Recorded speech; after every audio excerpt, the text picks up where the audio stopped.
বিকাল ৪টার দিকে সচিবালয়ের প্রধান ফটক ভেঙে শিক্ষা উপদেষ্টা ও স্বাস্থ্য উপদেষ্টার পদত্যাগের দাবিতে এভাবেই ভেতরে প্রবেশ করে বিক্ষুব্ধরা, ভাঙচুর করে বেশ কিছু গাড়ি।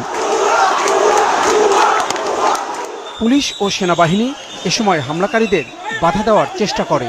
এক পর্যায়ে লাঠিচার্জ ও সাউন্ড গ্রেনেড ছড়ে আইনশৃঙ্খলা রক্ষাকারী বাহিনী।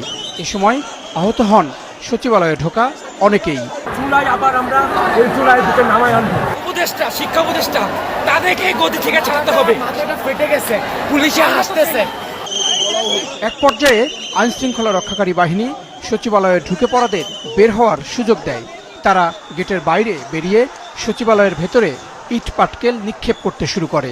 তাদের ছত্রভঙ্গ করতে পুলিশ সেখানেও সাউন্ড এবং টিয়ার শেল ব্যবহার করে। সরকারের সর্বোচ্চ প্রশাসনিক কেন্দ্রে এমন ঘটনায় শঙ্কিত কর্মকর্তা কর্মচারীরা। ৬০০ গজের মধ্যে কখনোই সচিবালয়ে আসে নাই। আমি ২৮ বছর চাকরি করি এখানে, ২৮ বছরের মধ্যে আমি দেখি না এরকম।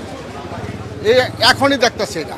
সাধারণ সিভিল লোক যদি একটু তাদেরকে বাধা সৃষ্টি করতো তাকে তো মেরেই ফেলতো। এটা হতে পারে না, সম্পূর্ণ অন্যায়। এভাবে যদি চলতে থাকে এভাবে দেশ চলতে পারে না।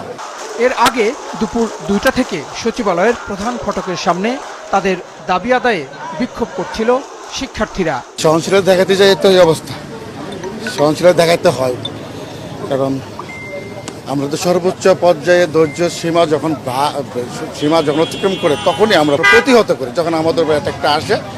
বিকেল ৫:৩০টার পর সচিবালয় ও এর আশপাশের পরিস্থিতি নিয়ন্ত্রণে আনে পুলিশ। জাহিদ সেলিম, মাছরাঙা সংবাদ, ঢাকা।